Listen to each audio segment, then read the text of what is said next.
Muito bom estarmos em família, amém, irmãos? Vamos lá em João 18, verso de número 28. Para os irmãos que estiveram presentes na semana passada, o Rafa iniciou o capítulo 18 e chegou até o verso 27. Correto, irmãos? Chegando até o momento onde Pedro faz o quê? Onde Pedro negou Jesus. E aí os irmãos até depois entraram numa brincadeira saudável, né? Falaram assim, João não falou, né, que Pedro tinha chorado, né, e tal, amargamente. Muito bom estarmos crescendo no entendimento da Escritura. Amém, irmãos? E a gente vai começar hoje, João 18, a partir do verso 28, falando sobre Jesus diante de Pilatos. Continuando aqui a exposição do Evangelho. Todos prontos aí, irmãos, com a Bíblia? Amém? Vamos ler então o que diz a palavra do Senhor. Depois, levaram Jesus da casa de Caifás para o pretório. Para o pretório. Era cedo de manhã.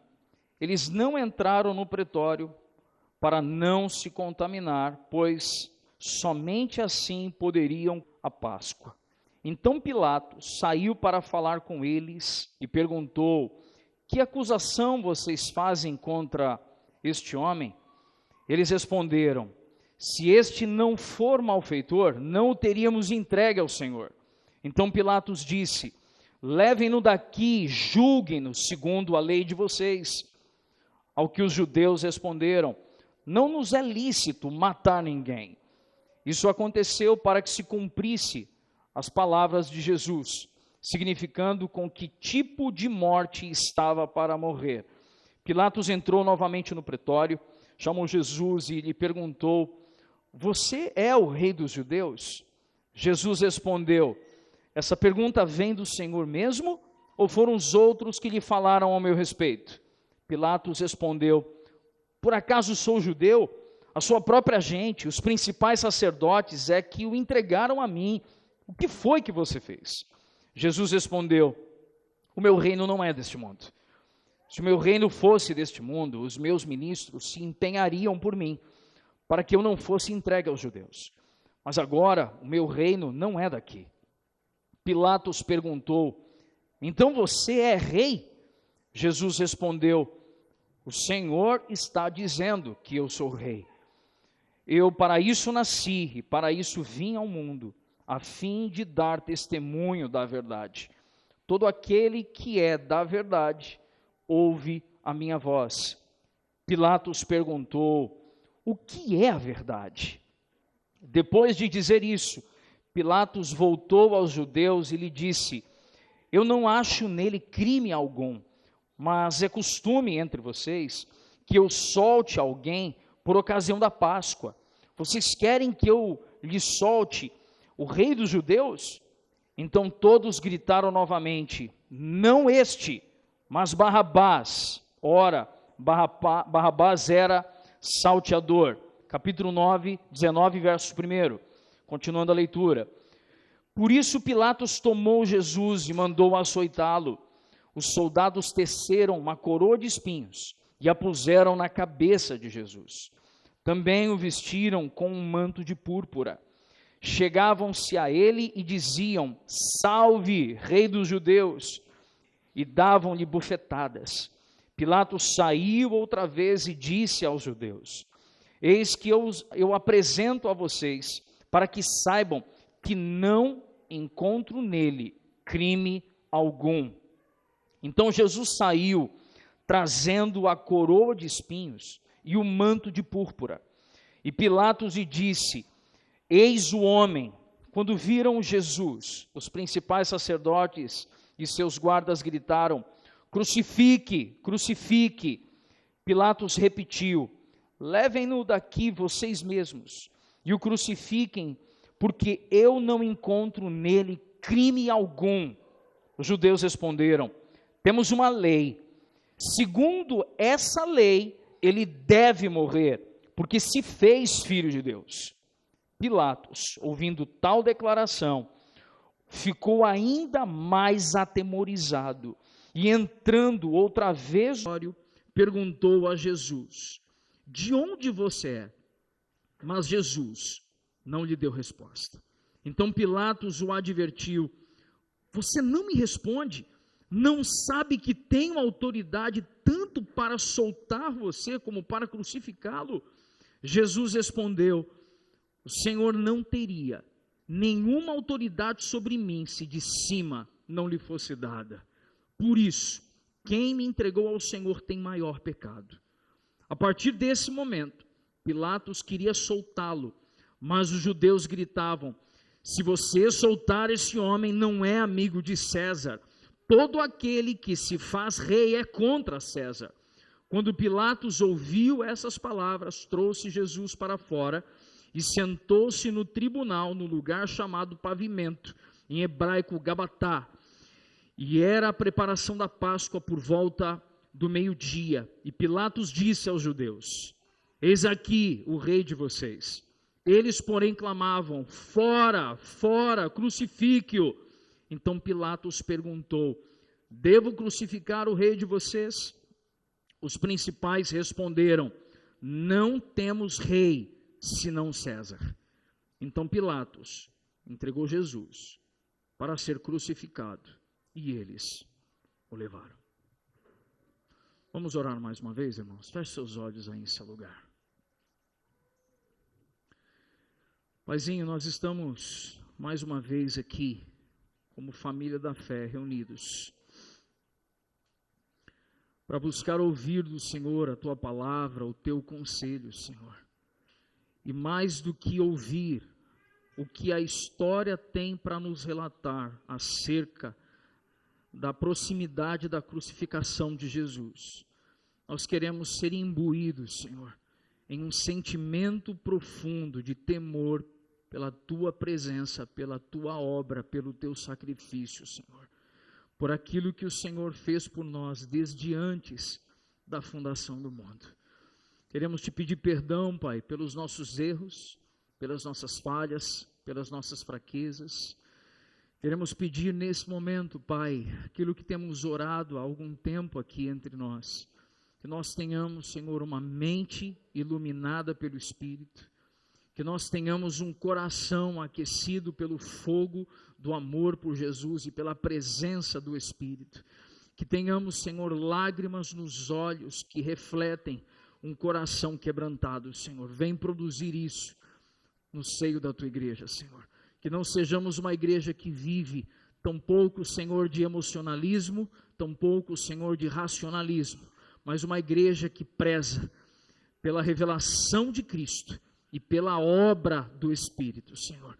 Uma igreja que aprecia, que valoriza, que se submete, que se inclina a conhecer a Deus, mas também operar e viver no poder do Espírito, Senhor. E assim nós pedimos, Senhor, que tudo aquilo que aflige a nossa mente, a nossa alma, que seja nesse momento aquietado e silenciado em nosso interior, Pai. Que nesse momento toda oposição do nosso coração a aquilo que ela tem para nos dizer, Senhor, que isso seja agora atenuado pelo sopro do Teu Espírito, porque somente o Teu Espírito nos convence do pecado, da justiça e do juízo, que não é nem por força, nem por violência, mas é pelo Espírito Santo de Deus, operando aqui nesse lugar. Por isso que os nossos corações não estejam cheios de razões humanas e argumentos humanos, mas estejam, Senhor, plenamente abertos, inclinados e submissos a receber aquilo que o Senhor tem para nós essa manhã mais uma vez, em nome de Cristo Jesus. Amém, amém, amém e amém. Amém, irmãos? Irmãos, como temos compartilhado, nós estamos navegando na Escritura, dentro do Evangelho segundo expôs João, um dos apóstolos de Jesus, e sempre, os irmãos sabem que eu gosto de iniciar com uma breve retomada. Nós vimos, do capítulo 1 ao capítulo 11, Jesus realizando quantos sinais, irmãos? Só para efeito de memorização para nós. Jesus realizou quantos sinais dos capítulos 1 a 11? Jesus realizou 7 sinais daqueles descritos por João, embora saibamos que Jesus operou muito mais milagres do que aqueles 7 descritos. Mas os 7 sinais descritos estavam trazendo para o povo a compreensão de que ele, como verbo encarnado, era o Messias esperado.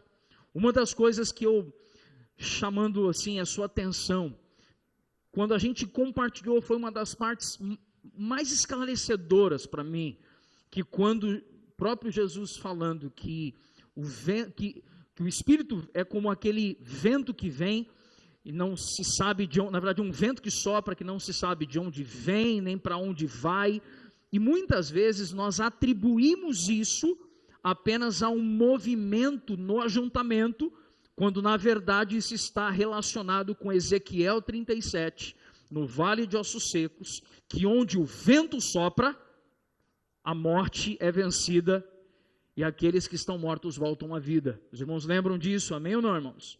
E é nesse ímpeto que Jesus vem se revelando como Messias. Nos capítulos 12 e 13, Jesus passa por uma perseguição contra em relação aos religiosos, começa a persegui-lo.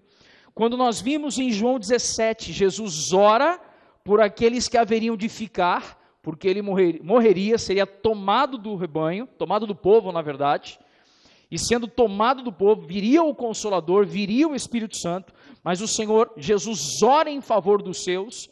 No capítulo 18 inicia um processo que é a traição sendo consolidada. E ali nós vemos inclusive o apóstolo Pedro, que foi uma das grandes vozes da igreja primitiva, sendo alguém que negou Jesus, mas quando nós vemos aqui no início do verso de número 28, nós vemos algo acontecendo, e é uma frase que às vezes a igreja evangélica não gosta de repetir, e os irmãos vão entender o que eu quero dizer aqui. Sabe o que a maior parte dos historiadores usam como uma expressão para abrir o capítulo 18, verso 28? Que Jesus padeceu sob Pôncio Pilatos. E os irmãos entenderam o que eu quis dizer com isso. Você ouviu isso, irmãos? Quando diz que Jesus padeceu sob Pôncio Pilatos, nós não estamos dizendo que Pôncio Pilatos foi ele que matou Jesus, mas ele foi o meio pelo qual nós encontramos ali o próprio Jesus sendo conduzido a cumprir plenamente a vontade do Pai. É importante nós ouvirmos algo aqui, irmãos, que muito antes de prenderem Jesus, os líderes judeus já haviam decidido matá-lo, ali descrito em João capítulo 11. Mas uma coisa que é importante nós sabermos é que o concílio judeu, ele não tinha o direito de executar prisioneiros por meio da crucificação, de modo que precisavam obter a cooperação e a aprovação de Roma. Isso significava uma visita ao procurador romano, Pôncio Pilatos.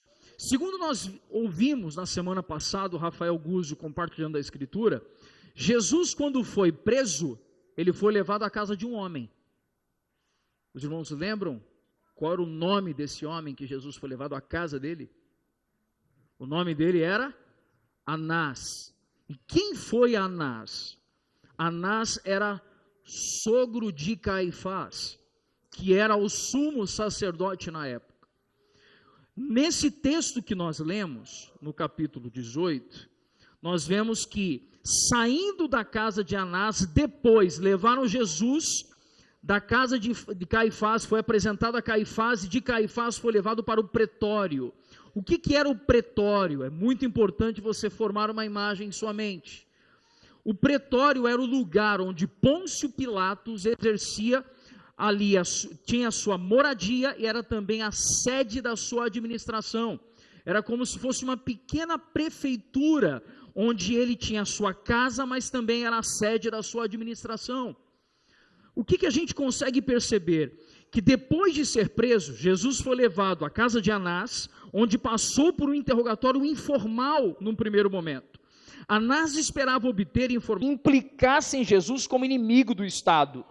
Perceba que o sacerdote desejava provar que a doutrina e os discípulos de Jesus eram anti-romanos, pois desse modo Jesus seria passível da pena de morte. Então o propósito de Anás, Caifás, os religiosos da época, eram enquadrar Jesus. É muito importante nós entendermos isso.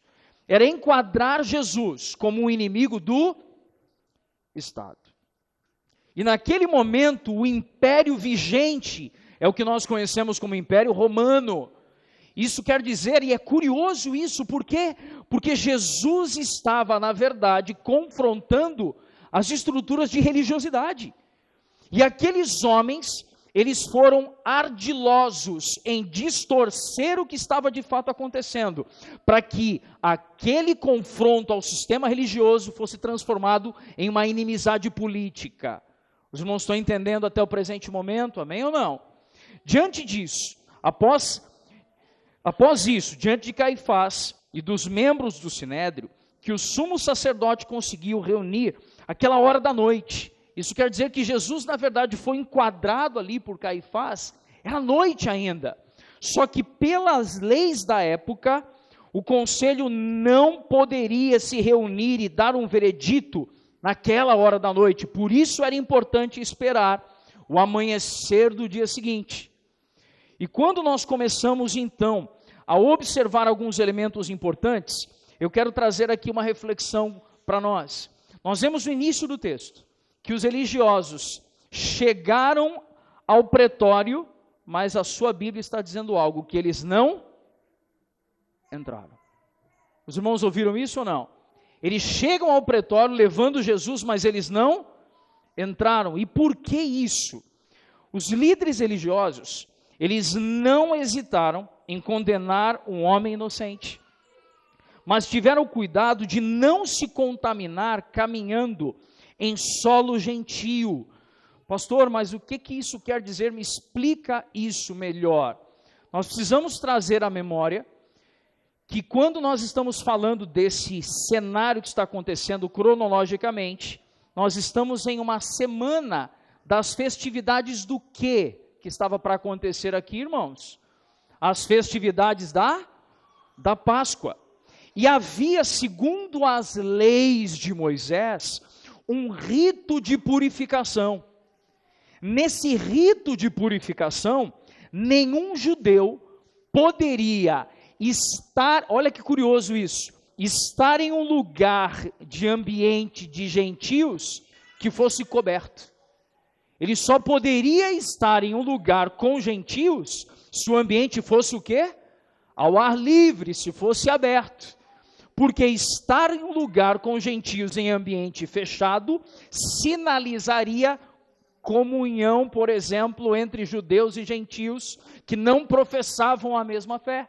Os irmãos compreendem esse cenário? Então, quando eles chegam diante do pretório, com Jesus, os religiosos, cientes de que eles estão se preparando para as festividades da Páscoa, nesse momento não entram no pretório, por causa de um rito absolutamente religioso. Agora preste atenção em algo, acerca disso, seria uma tragédia contaminar-se cerimonialmente durante os 7 dias da Páscoa. Pastor norte-americano D.A. Carson declarou algo dizendo aqui para a gente: os judeus tomam elaboradas precauções para evitar a contaminação ritual, a fim de que possam participar da Páscoa, e ao mesmo tempo estão ocupados em manipular o sistema judicial para assegurar a morte daquele que é sozinho a verdadeira Páscoa. Os irmãos estão entendendo a contradição dos religiosos da época?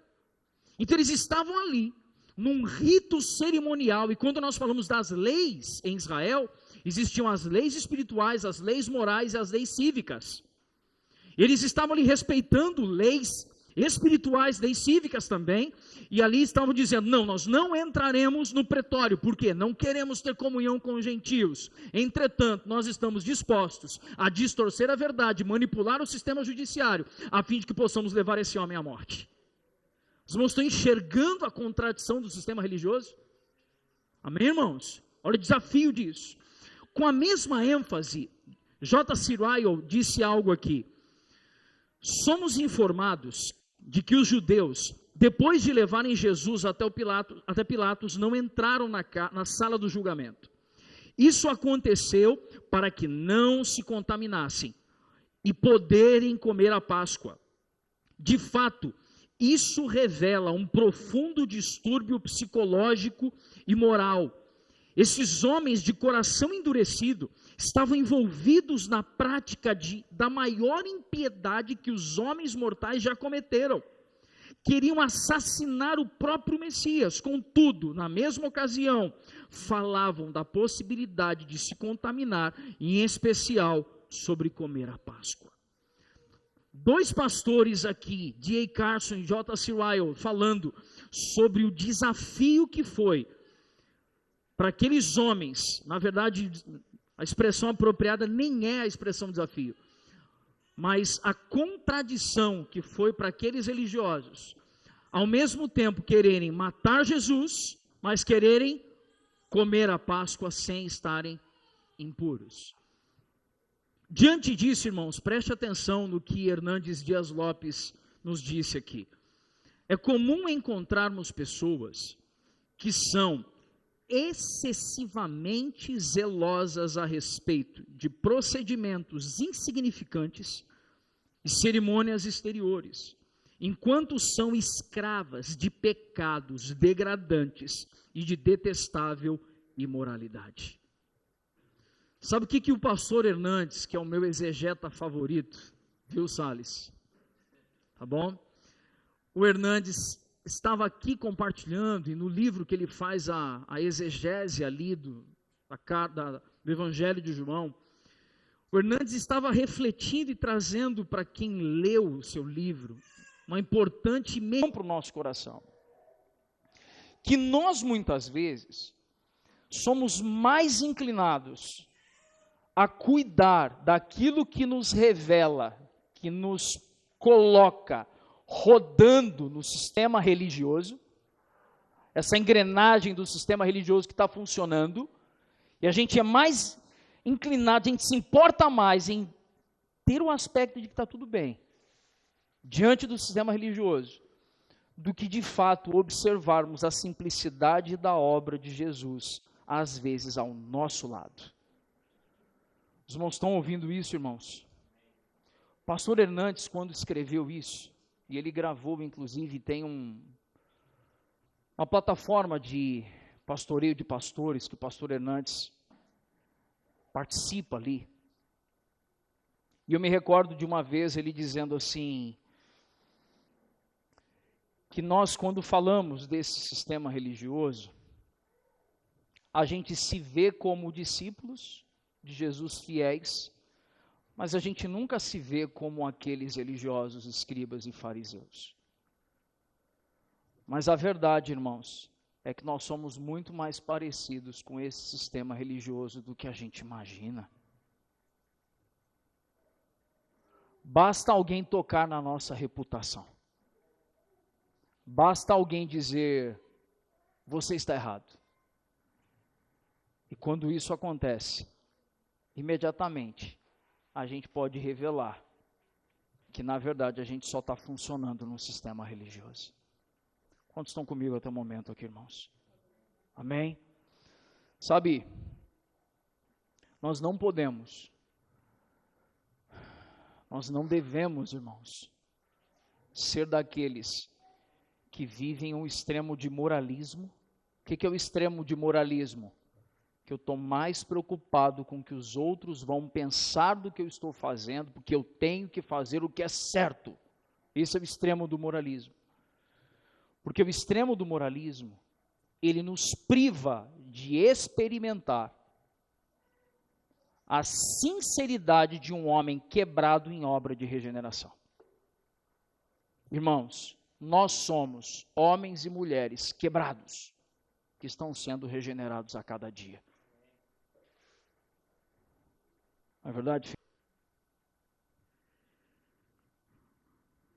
Lá no Evangelho de Lucas, capítulo 23, verso 2, você não precisa abrir, mas se você quiser tomar nota, Depois eu vou mandar esse esboço para nós no grupo também.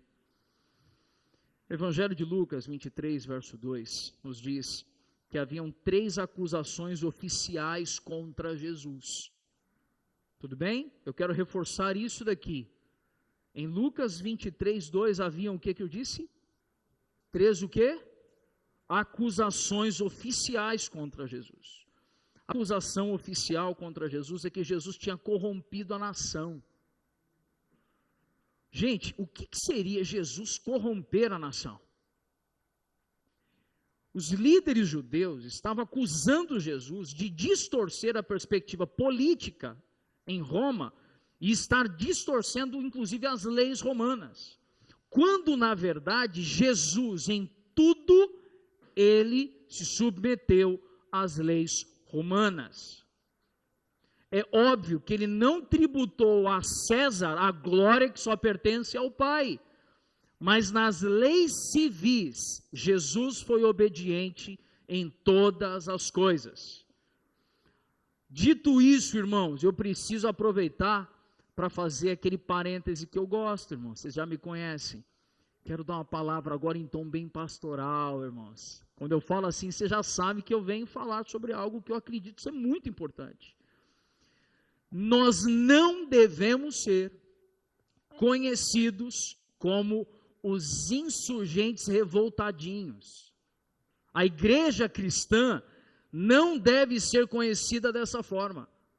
A igreja cristã, e é interessante observar isso, na Escritura, nós não vemos Jesus e os apóstolos se unindo à política para ganhar alguma coisa. Mas nós vemos Jesus dizer, eu sou o rei, mas não neste tempo, não dessa forma com que vocês estão enxergando, mas o meu reino é de outro lugar. Sabe o que isso mostra, irmãos? Jesus não está preocupado com Roma. Jesus não está preocupado com Roma. Sabe por quê, irmãos? Porque ele veio para redimir todos quantos olhassem para ele, fossem judeus, romanos ou outros ainda. Sabe o que isso nos ensina, irmãos? A gente não tem que ficar numa luta frenética, e a gente veio de um cenário político que eu trouxe uma palavra para a igreja naquele momento. Os irmãos lembram disso ou não? Ninguém lembra, gente. Pelo amor de Deus, gente, me ajuda. Os irmãos lembram disso ou não? E vamos entrar, já estamos entrando em um outro cenário. E em nome de Jesus, irmãos, eu não quero ver irmãos da nossa família de fé entrando em lugares que Jesus não entraria. Amém, irmãos? Jesus não pegaria o seu Instagram e colocaria foto com político. Jesus não pegaria o seu Instagram e colocaria post contra um e a favor do outro. Não, porque o reino dele não é deste mundo. E não tem vírgula, é ponto final, foi ele que disse. Amém ou não, irmãos? Diante disso, queridos, preste atenção, a primeira acusação oficial que Jesus tinha feito o quê, irmãos? Eita, gente. Jesus tinha corrompido a nação, a primeira acusação. A segunda, ele não corrompeu a nação. Ele não corrompeu a nação. Curioso porque taxaram Jesus de um agitador qualquer. Lembra que inclusive, quando alguns doutores da lei foram consultados assim sobre o que os discípulos estavam fazendo, falaram assim, não, se eles estão falando de um agitador qualquer, daqui a pouco isso vai passar. Então Jesus não foi um agitador. Segunda coisa, eles acusaram que Jesus se opôs ao pagamento de tributos a César. Então a segunda acusação é que Jesus não estava pagando impostos. Só que como eles poderiam acusar Jesus de não pagar impostos, se o próprio Jesus, certa vez mandou Pedro pescar um peixe, botou o dedo na goela do peixe e fez o que, irmãos? Puxou uma moeda e fez o quê? Pagou os impostos. Então essa acusação, verdadeira ou falsa, irmãos? Essa acusação, falsa. E a terceira acusação contra Jesus. Jesus afirmou ser o Messias e rei judeu. sobre essa afirmação contra Jesus? Eles tinham onde reclamar ou não? Essa sim, irmãos.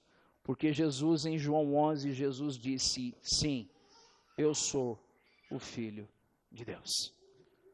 Mas Jesus não se tornou um criminoso perante as leis, o quê? Presta atenção nisso.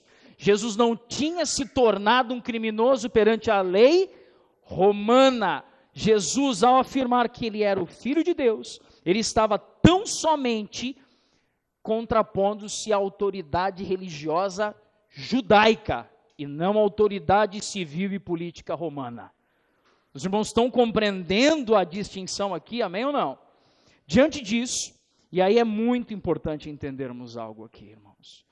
Porque Jesus é preso, amarrado, levado a Anás, conduzido a Caifás, de Caifás conduzido ao pretório, e agora perceba algo. Se somente os judeus tivessem julgado e condenado Jesus, ele teria sido morto de que maneira? Se apenas os judeus tivessem surpreendido Jesus em um ato contrário à lei, somente os judeus, não tivesse Roma envolvida, Jesus teria sido morto por meio de apedrejamento. A crucificação não era uma forma de punição judaica. A crucificação era uma forma de punição romana. Por isso, quando eles queriam matar Jesus, eles não queriam apenas a morte de Jesus, mas eles queriam expor Jesus ao ridículo. E para expor Jesus ao ridículo, precisava alinhar a denúncia judaica com a romana. Vocês não estão entendendo aqui até o momento? Amém? Diante disso, nós vemos algo aqui. Jesus deveria carregar sobre si a maldição da lei e se tornar maldição por nós. Por isso, deveria ser pendurado no madeiro. O fato dos romanos permitirem, por exemplo, que os judeus apedrejassem Estevão, lá em Atos capítulo 7, nos primeiros discípulos, na igreja primitiva, mostra que Roma até aceitava muitas decisões do Sinédrio. Então eu quero reforçar algo aqui entre nós, irmãos. Os romanos era quem tinham autoridade, de fato, para realizar a crucificação. E os judeus queriam, na verdade, que Jesus não fosse apenas morto, mas fosse zombado e ridicularizado. Diante desse cenário, é evidente que os judeus estavam dispostos a lançar mão de qualquer indício que pudessem usar contra Jesus. E para isso recorreram até mesmo a falsas testemunhas. Nós vemos no verso de número 33, algo que Pilatos começa a fazer. Observe o verso de número 33, irmãos, por gentileza. Quando Pilatos chega no verso, quando nós chegamos no verso 33, Pilatos faz uma pergunta para Jesus. Qual foi a pergunta que Jesus fez, que Jesus ouviu de Pilatos? Você é o rei dos judeus? E os irmãos percebem que onde Jesus estava ali era o pretório. Então Jesus estava nesse momento, se você observou no andamento do texto, Jesus estava dentro do pretório, sendo entrevistado por Pilatos, porque no avançar do capítulo 19 diz que Pilatos trouxe Jesus para fora. Então nesse momento a conversa está acontecendo entre Pilatos e Jesus, no ambiente interno ou externo, irmãos? No ambiente interno, porque inclusive Jesus ali já estava sendo tratado como homem puro ou como homem impuro? Segundo as leis cerimoniais, Jesus já estava sendo tratado como homem impuro, porque ele entrou no pretório, um lugar com gentil e fechado. E olha que curioso aqui, com toda a boa vontade, irmãos, com toda a boa vontade peculiar ao nosso Senhor, irmãos. O nosso Senhor é um Senhor de uma boa vontade para nos receber, e com toda a boa vontade, Jesus concordou em explicar a sua própria identidade e o seu reino. Jesus vai dialogando ali com Pilatos. Reconheceu que era rei, mas que a autoridade de seu reino não é deste mundo. Os judeus estavam sob a autoridade do imperador romano, mas a autoridade de Jesus vinha do Pai, vinha do alto, vinha do Senhor nosso Deus.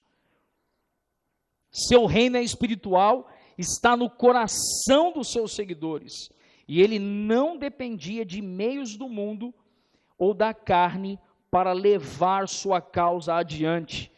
Se o seu reino fosse deste mundo, àquela altura, os seus seguidores estão unidos para libertá-lo. Perceba algo curioso que ocorreu no diálogo entre Jesus e Pilatos. Quando Pilatos está questionando Jesus, ele está perguntando, você é o quê? Está perguntando, você é rei. Por quê? Porque uma das acusações era que Jesus estava insurgindo contra o império. Então ele estava querendo saber se Jesus estava tomando para si o direito de ser rei, mas na visão de Pilatos, um rei celestial ou um rei terreno?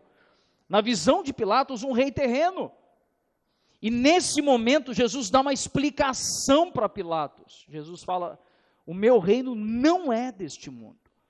Porque se o meu reino fosse deste mundo, aqueles que são parte do meu reino não teriam permitido que eu fosse aprisionado. Os irmãos estão entendendo que Jesus está reafirmando algo. E no fim do verso 33 em diante, ali nós vemos Jesus dizendo algo. O fato de ele haver nascido indica a sua humanidade, enquanto o fato dele ter vindo ao mundo indica a sua divindade. Eu quero reforçar isso, irmãos. O versículo em especial é o versículo de número... Irmãos, eu já não enxergo como antes, eu nem acredito. Cadê a minha esposa aqui para zoar um pouquinho? 37. Pilatos perguntou, então você é rei? Jesus respondeu, o Senhor está dizendo que eu sou rei. E aí ele diz, eu para isso nasci. Então quando ele responde isso, eu para isso nasci, ele está falando sobre a sua humanidade. Mas ele continua dizendo, e para isso vim ao mundo. Quando ele diz vim ao mundo, nesse momento, ele está falando sobre a sua divindade. Isso me faz lembrar as palavras de John MacArthur, quando disse que quando nos referimos a Jesus aqui na terra, nós falamos de alguém que foi inteiramente homem e inteiramente Deus. E era isso que Jesus estava externando para Pôncio Pilatos. Pilatos até teve uma coragem, porque quando ele se dirige ao povo e diz algo. Ele diz, eu não acho nele crime algum. Inclusive, isso não está descrito em João, mas nos evangelhos sinóticos nós temos descrito que no momento que Pilatos examina Jesus, e ele lava então as suas mãos, ele está declarando, não encontrei nele pecado algum. Agora uma pergunta, e a gente já teve essa conversa, irmãos, por 2 anos seguidos, na Páscoa do ano desse ano e na Páscoa do ano passado. Os irmãos lembram o que significou Pôncio Pilatos ter lavado as mãos? Os irmãos lembram disso ou não? Porque quando a gente fala do ato de lavar as mãos, a maioria de nós, por causa de um dito popular, a gente distorce a escritura. Porque o dito popular trata o lavar as mãos como o quê, irmãos? Como não assumir a responsabilidade. A gente diz o quê? Eu estou fazendo o quê? Eu lavo as minhas mãos. De fato, Pôncio Pilatos foi omisso. Inclusive a história conta que Pôncio Pilatos foi empossado por Tibério, o imperador, 4 anos antes desse episódio, ele foi conhecido por ser um líder fraco, alguém que tentava agradar todo mundo sem sucesso. Tudo bem, irmãos? De fato, Pôncio Pilatos foi esse homem que não assumiu a responsabilidade. Entretanto, quando Pilatos lava as mãos, ele está usando um sinal que para o judeu era muito conhecido. Porque quando o judeu estava se aproximando da festa da Páscoa, ele pegava o cordeiro, entregava ao sumo sacerdote para que esse sacerdote pudesse examinar o cordeiro. Quando ele examinava o cordeiro e no cordeiro que deveria ser oferecido na Páscoa, não deveria haver qualquer tipo de defeito. Após examinar e constatar que não havia defeito, então o sacerdote ia e fazia o que, irmãos? Lavava as mãos como ato de dizer: não encontrei no cordeiro qualquer defeito. Então, quando Pôncio Pilatos está publicamente agora lavando as mãos, ele está dizendo: vocês me trouxeram alguém para que eu condenasse, e eu estou usando um símbolo que para vocês é importante. Vocês sabem o que isso quer dizer. Eu examinei o cordeiro e não achei nele defeito algum. Vocês estão entendendo isso, amém ou não, irmãos? Isso é importante, inclusive, quando pensamos na doutrina da substituição, porque nós não poderíamos ser redimidos se fôssemos substituídos por um cordeiro imperfeito, senão precisaríamos novamente fazer mais sacrifícios. Nós só podemos obter a redenção por um sacrifício vicário de Cristo, único e singular, porque nele não havia defeito. Amém, irmãos? Diante disso, nós vemos que quando Pilatos disse: eu não acho qualquer defeito nele, algo está acontecendo ali, irmãos. Ele pensou que conseguiria aplacar a bronca, a ira, e na verdade eles ficaram mais atiçados, eles começaram a clamar com mais veemência o que eles queriam contra Jesus. No verso de número 39, nós vemos algo acontecendo aqui. No verso 39, nós vemos algo aqui que ele disse: mas é costume entre vocês que eu solte alguém por ocasião da Páscoa. Então o que Pilatos está fazendo aqui?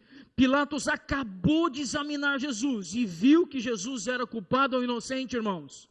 Jesus inocente.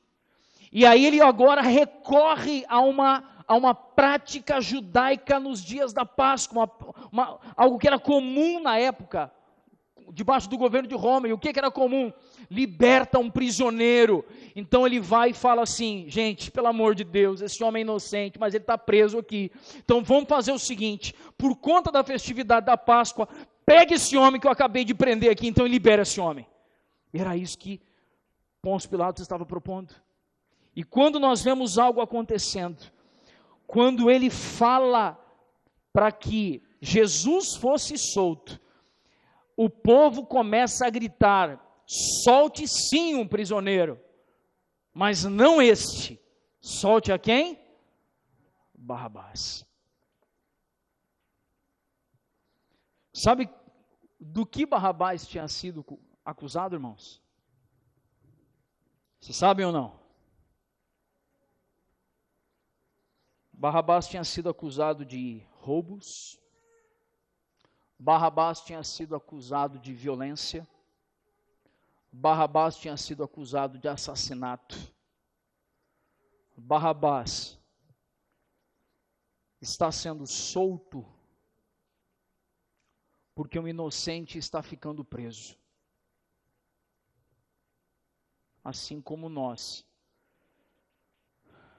Barrabás aqui somos nós, irmãos. Você ouviu o que eu disse aqui, amém ou não? Quero reforçar isso, irmãos. Barrabás aqui somos nós. Porque a Bíblia nos ensina que se eu odiar o meu irmão e desejar em meu coração mal contra ele, eu já cometi assassinato. Que se eu, como homem, olhar de modo impuro para uma mulher que não seja a minha, com ela já cometi adultério. Que se eu lidar com cobiça e inveja, aquilo que eu não tenho, e desejar aquilo que meu irmão tem, eu já estou o defraudando. Nós estamos vendo aqui claramente que Jesus está sendo preso para que Barrabás fosse solto. E nós somos esse Barrabás. Isso faz a gente pensar ou não, irmãos? Faz ou não faz? Porque o destino de Barrabás, qual seria, irmãos? Olha que interessante. Se eles tivessem soltado, eles soltaram Barrabás, e Jesus foi parar onde? Na cruz. Se eles tivessem soltado Jesus, é bem provável que Barrabás fosse para onde? Para a cruz. Assim como nós fomos poupados da cruz, porque Cristo é nosso lugar.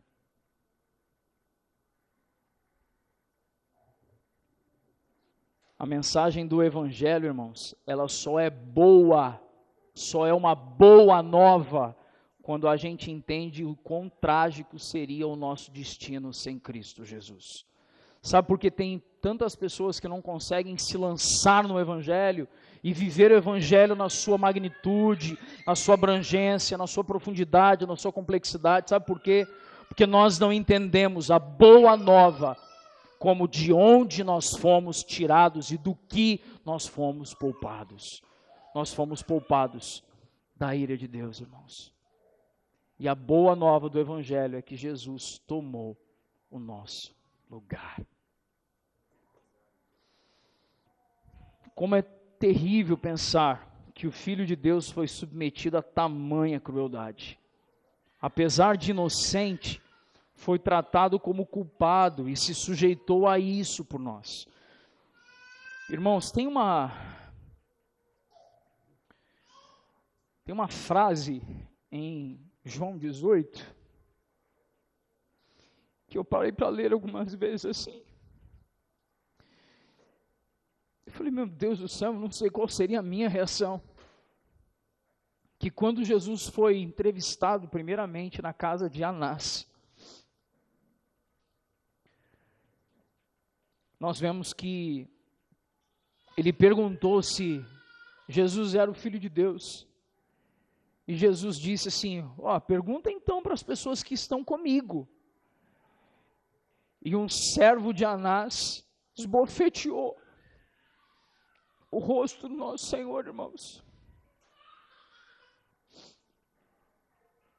Ele abriu a mão, irmãos, e o rosto de Jesus. Eu fico imaginando o que nós faríamos diante de um cenário como esse. Porque eu não consigo imaginar, irmãos, alguém levantando a mão para bater no meu rosto. Irmãos, eu sendo muito honesto com os irmãos, eu não sei o que eu faria. Eu não consigo afirmar para os irmãos qual seria a minha reação. Eu sei o que eu deveria fazer. Por isso que curioso, né? Jesus ter dito, se te baterem numa face é para fazer o quê? Vira a outra. Só que quem disse isso foi quem tomou uma bufetada, irmãos. Só que esse nível de exposição e violência que Jesus estava sofrendo, não foi por aquilo que ele fez, mas foi por aquilo que eu e você temos feito ainda, irmãos. Porque ainda não somos daqueles que são perfeitos.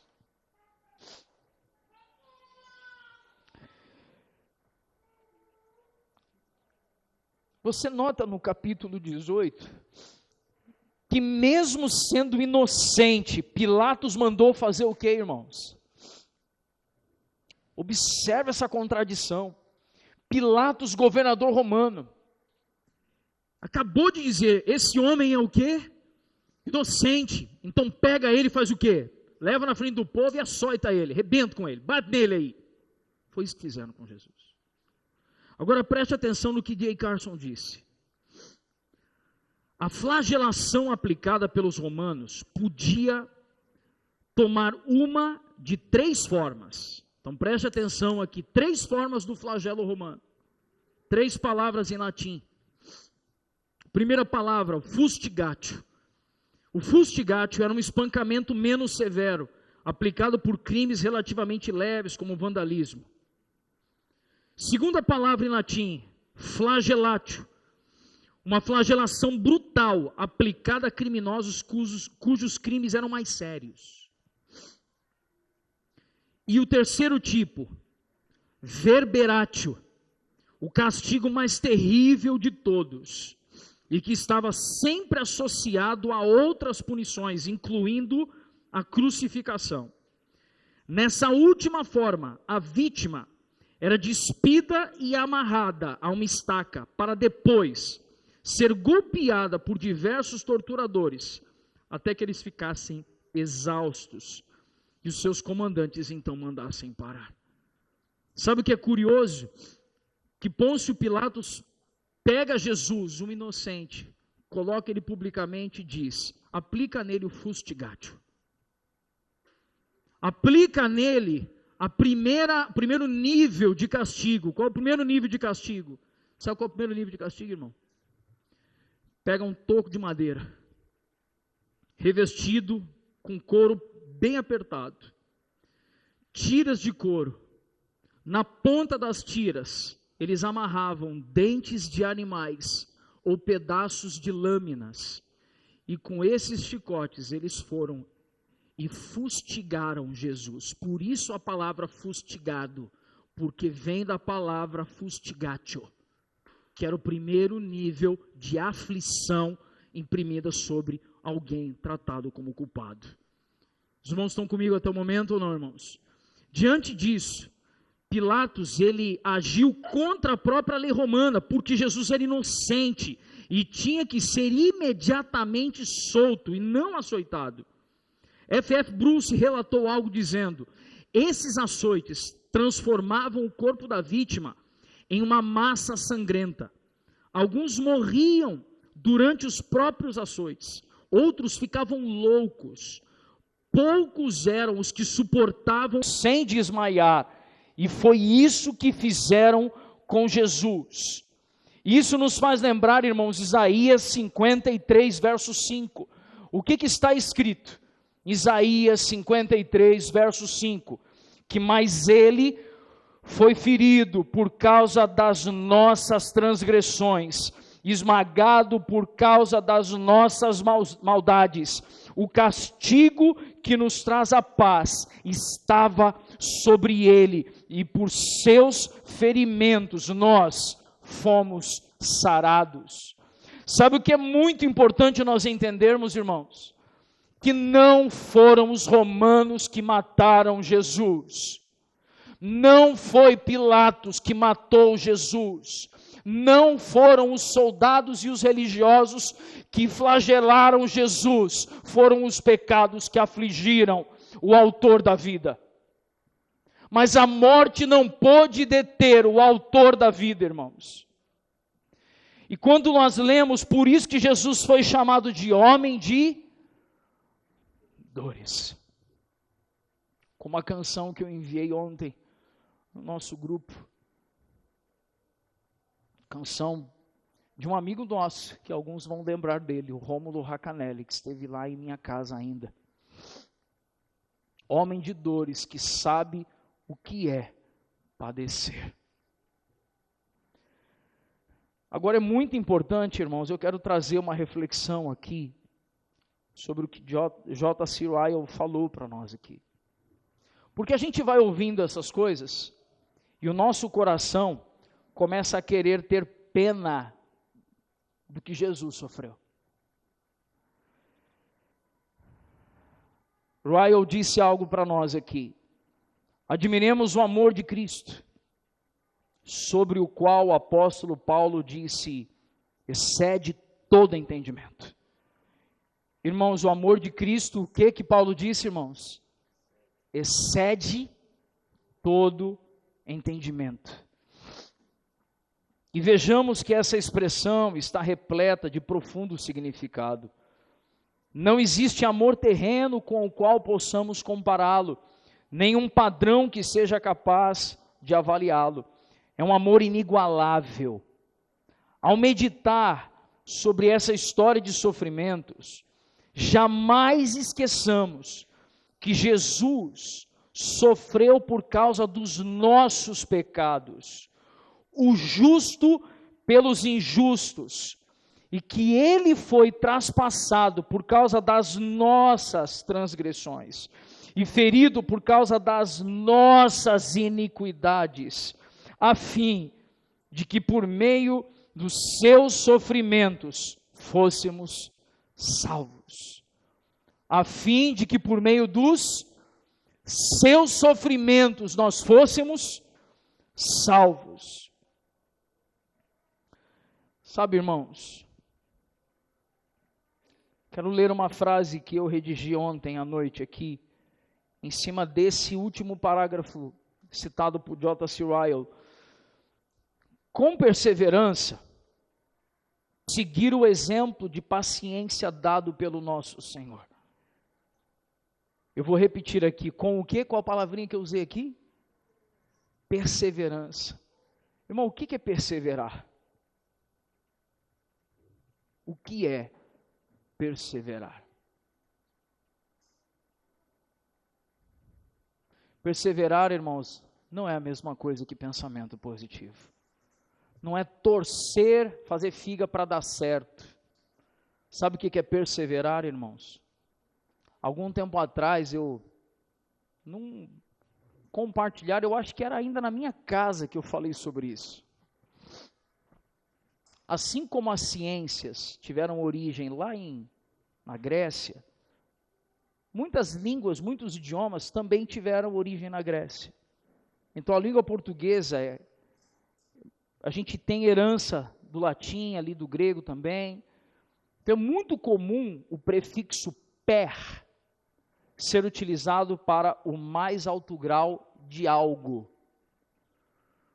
Por isso que para mim na química, uma vez até brincando sobre isso, para mim na química, por isso que existem substâncias lá, o peróxido, existem os ácidos com prefixo per na frente, porque o prefixo per está falando sobre o mais alto grau de algo. Então agora, o que é perseverança? Perseverança é o mais alto grau de esperança. Então eu quero reler a frase agora. Com perseverança, devemos seguir o exemplo de paciência dado por nosso Senhor em todas as provas e aflições das nossas vidas, especialmente aquelas que nos alcançam por motivos espirituais. Quando foi ultrajado, o Senhor Jesus não revidou com ultraje. Ao ser maltratado, não fez ameaças, mas entregou-se àquele que julga retamente, o Pai. Que tenhamos as mesmas atitudes. Olhemos para aquele que, sem murmurar, suportou oposição da parte dos pecadores e esforcemo-nos para glorificá-lo por meio do sofrimento, bem como pela prática do bem. Sabe o que essa mensagem sobre Jesus acaba produzindo em nós, irmãos? Isso acaba produzindo em nós a compreensão e o entendimento de que quando o Espírito dele está vivo dentro de nós, a gente dá conta de suportar muitas coisas lembrando do que Jesus suportou, irmãos.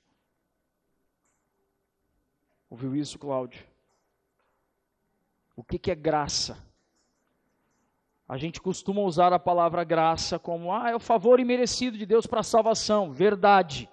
Mas a graça também é uma capacitação sobrenatural para trilharmos o mesmo caminho de Jesus, ainda que haja sofrimento nesse caminho. É um favor de Deus. Então, quando a gente ouve sobre os flagelos, eu consigo lidar com alguns flagelos por meio do poder capacitador do Espírito Santo, irmãos.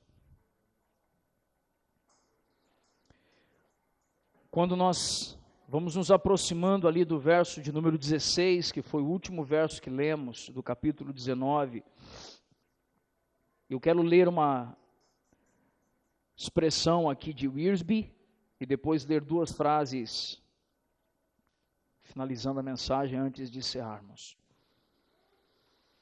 Wiersbe, comentarista bíblico, que é o exegeta favorito do meu exegeta favorito. Beleza? Beleza? Wiersbe disse algo aqui. não somos salvos por sentir pena de Jesus, irmãos. Vou repetir aqui. Nós não somos salvos por sentir pena de Jesus. Somos salvos por nos arrepender dos nossos pecados e crer em Jesus, o substituto, sem pecado algum. Foi porque Jesus continuou preso que Barrabás foi solto. Foi por Jesus ter sido preso e crucificado que homens como nós hoje podem desfrutar da vida em Deus. Por isso não dá para viver sem essa consciência da vida, obra, morte, ressurreição e glorificação de Jesus Cristo. Não dá para viver só para pedir ajuda a Ele quando as coisas estão apertadas. Eu preciso viver como quem estava morto e hoje está vivo. Eu preciso viver assim. Por isso que não dá para eu mergulhar na natureza humana, as paixões da carne. Mas eu preciso avançar na obra da regeneração, permitir que o Espírito avance essa obra em mim. Wiersbe continua dizendo, nas palavras de Liam Morris, se Cristo não estava cumprindo um propósito com sua morte, o que temos diante de nós não passa de uma grande encenação. Isso não significa que é errado o cristão meditar sobre a cruz e sobre o sofrimento de Jesus. Esse tipo de reflexão ajuda a lembrar o preço que Jesus pagou por nós. Mas não devemos confundir a verdadeira emoção espiritual com sentimentalismo. Porque a verdadeira emoção espiritual me faz sentir uma dor interior pelo que Jesus sofreu e me leva a viver de um modo diferente do que estou vivendo hoje. Quantos estão compreendendo isso aqui no Senhor, irmãos? E para a gente encerrar, eu quero ler algo aqui. É evidente que o silêncio de Jesus, tanto diante de Herodes quanto de Pilatos, cumpriu a profecia de Isaías 57:3, que ele foi como cordeiro mudo ao matadouro. Posteriormente, Pedro usou a mesma atitude para dar um exemplo a ser seguido pelos cristãos em meio ao sofrimento. Agora preste atenção aqui. Os líderes religiosos estavam mais preocupados em seguir as suas tradições do que em conhecer a verdade e obedecer à vontade de Deus. Agora ouça algo para a gente nunca mais tocar nesse assunto de forma desatenta. Alguns pastores bem intencionados costumam pregar que a mesma multidão que gritou Hosana nas alturas, no domingo de Ramos, na entrada triunfal em Jerusalém, virou a casaca e gritou, crucifica-o. Vocês já ouviram isso ou não, gente? A mesma multidão que gritou Hosana nas alturas foi, preste atenção em algo aqui. Na sexta-feira santa, gritaram crucifica-o. Todavia as duas multidões, elas são diferentes no que manifestavam. O povo presente no domingo de Ramos vinha quase todo da região da Galileia, onde Jesus era respeitado e benquisto. Os irmãos ouviram isso? Na entrada triunfal de Jerusalém, o povo que entrou com Jesus era de onde? Era da Galileia, onde Jesus era respeitado e benquisto. Talvez não o respeitassem como o Filho de Deus, ainda estava aprendendo isso. Mas não havia problemas com Jesus acentuados ali. Entretanto, o povo no palácio de Pôncio Pilatos vinha da Judéia e de Jerusalém, onde os líderes religiosos eram extremamente influentes e duros. Então não foi a mesma multidão que gritou Hosana nas alturas e crucificam. Amém, irmãos? Do ponto de vista humano, o julgamento de Jesus foi o maior crime e tragédia da humanidade. Mas do ponto de vista de Deus, foi o cumprimento das profecias e a realização da vontade de Deus para resgatar a mim e a você. Amém, irmãos? A palavra nos ensina que Jesus, como Cordeiro de Deus, Ele é desde antes da fundação do mundo, irmãos. Desde antes da fundação do mundo, o Pai já tinha providenciado o Cordeiro para que pudéssemos hoje ser tratados como filhos de Deus. Como filhos de Deus.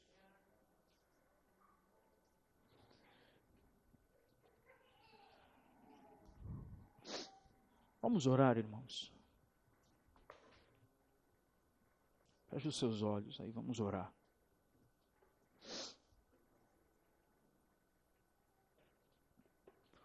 Pôncio Pilatos foi um homem fraco. Mas Pôncio Pilatos só foi um agente de Deus no cumprimento da soberana vontade dele. Em João 10, o próprio Jesus disse: não são vocês que tiram a minha vida, mas eu a dou por amor a vós. E eu acho que, creio que uma das orações mais importantes que nós precisamos fazer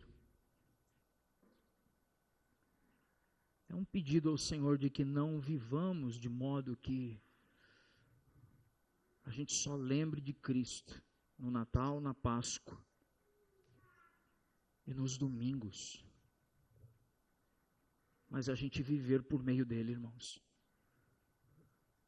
Todas as vezes que Barrabás, após a sua libertação, andou pelas ruas da cidade, certamente veio à sua memória que um homem foi crucificado para que ele pudesse andar pelas ruas. E se hoje a gente é livre, irmãos, é porque o nosso Senhor, Ele escolheu voluntariamente se ofertar em nosso lugar. Ele escolheu se colocar como culpado em nosso lugar.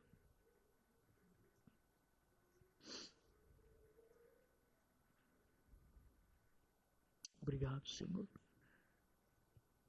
Obrigado, Senhor. Obrigado porque o Senhor está trazendo para o nosso coração, Pai, uma consciência da Tua vida, da Tua obra e da Tua ordem, Jesus.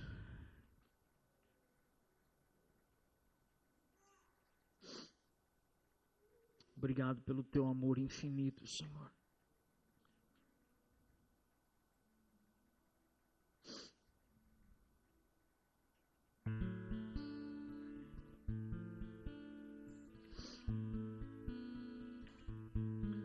Sabe, uma das coisas que a gente tem desaprendido a fazer quando a gente se reúne é um período de oração por quebrantamento do nosso coração. Confissão de pecado, sabe, irmãos? A gente não é tão bom quanto a gente pensa. Mas apesar da nossa miséria,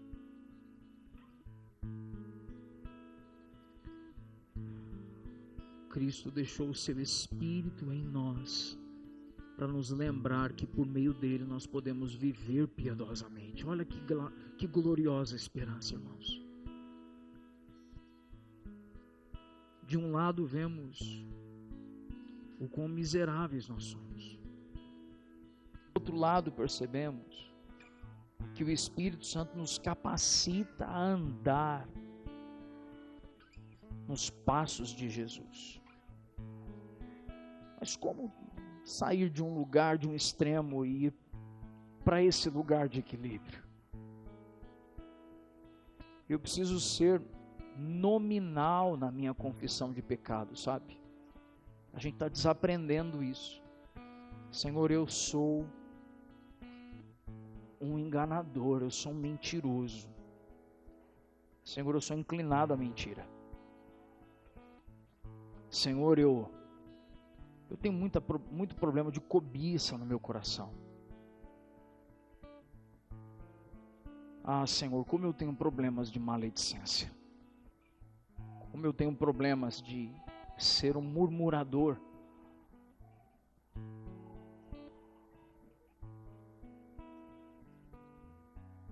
Precisamos voltar a pôr o nosso coração na posição certa, para que o poder de Cristo, por meio do seu Espírito, opere em nós uma obra de regeneração ainda mais intensa.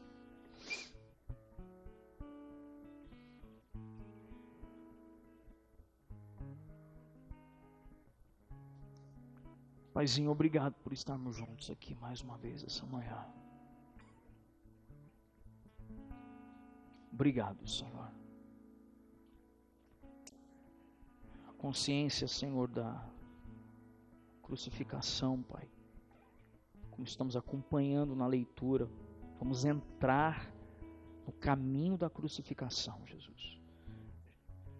Nesse momento da exposição, Jesus já foi flagelado, já foi fustigado. Jesus já está ferido. E essas feridas deveriam nos afligir, mas o Senhor nos poupou delas. Por isso queremos viver, é o que Paulo diz, viver de modo digno da sua vocação. Viver de modo digno é levar em conta que eu fui vocacionado para viver por meio de Jesus. A vida que Ele deixou para que nós vivêssemos. Ah, Senhor, quebra, Pai, na gente tudo que está dificultando a obra do Teu Espírito. Senhor, tem tantas coisas ainda em mim que precisam ser transformadas, Senhor. Tantas coisas, Senhor, que eu ainda me envergonho. Tantas coisas que no meu modo de ser, Pai, se alguns irmãos aqui soubessem, eu ficaria envergonhado, Pai. E a verdade, Senhor, é que eu preciso tanto da Tua graça. Preciso do Teu perdão, Senhor. Obrigado porque no amanhecer desse dia as Tuas misericórdias se renovaram sobre nós mais uma vez. E apesar da nossa miséria, o Senhor não poupou o Seu próprio Filho para que pudesse estar vivo, Senhor. Vivos. Obrigado, Papai. Obrigado, Papai.